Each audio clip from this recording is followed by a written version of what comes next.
STK myslím, že do 25 čtvrtý měsíc. Nějak motorka je co špinavá, ale je to prostě jenom špína. Dá se to umýt. A motorka stála teďka měsíc, takže tak vypadá. Normálně svody jsou studený, nic z ní nechče, hlavně prostě funguje jak má. A teď zkusíme první start asi po měsíci, to jsem na to nejezdil.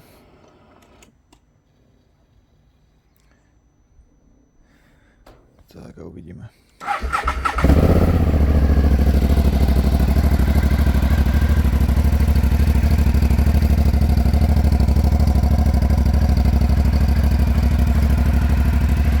Prostě chytla na drba, no.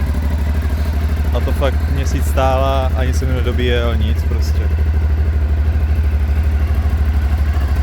Nemá žádný pazvůky, diagnostika je čistá, žádná chyba tady ne.